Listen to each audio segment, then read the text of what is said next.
হরে কৃষ্ণ বন্ধুরা, আমি প্রতিদিন ভগবানকে যেভাবে প্রদক্ষিণ করি, প্রথমে সিঁড়ি দিয়ে উপরে উঠবো, এরপর ভগবানকে প্রণাম করব। এরপর প্রথম স্তম্ভে উঠে 3বার বলবো, জয় শ্রীকৃষ্ণ চৈতন্য প্রভু নিত্যানন্দ শ্রীরাদ্বৈত গদাধর শিবাসাদি গৌর ভক্তবিন্দু। এরপর একই স্তম্ভে দাঁড়িয়ে হরে কৃষ্ণ মহামন্ত্র একবার জপ করব। হরে কৃষ্ণ কৃষ্ণ কৃষ্ণ হরে হরে, হরে রাম রাম রাম হরে হরে। এরপর ডান পা দিয়ে এগিয়ে প্রতিটি স্তম্ভে একবার করে কৃষ্ণ নাম জপ করব। এভাবে মোট 108টি স্তম্ভে 108 বার কৃষ্ণ নাম জপ করব।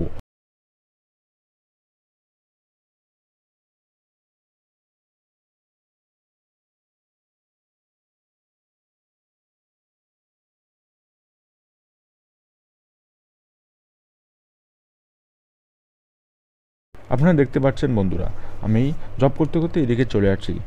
প্রতিটি স্তম্ভে একবার করে দাঁড়াবো এবং কৃষ্ণ নাম মহামন্ত্র একবার করে জপ করব। এভাবে ডান পা দিয়ে এগিয়ে প্রদক্ষিণ করতে থাকবো।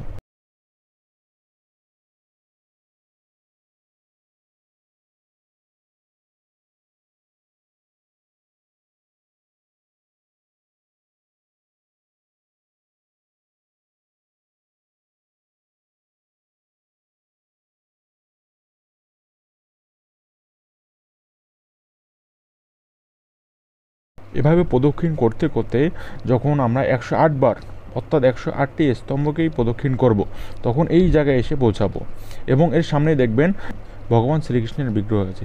সেখানে আমরা প্রার্থনা করব।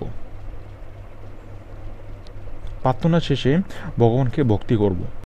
বন্ধুরা, এই ভিডিওটি ধারণ করা হয়েছে শ্রী শ্রী রাধা মদন মোহন জিউ মন্দির, তারাগঞ্জ, রংপুর থেকে। থ্যাংক ইউ বন্ধুরা।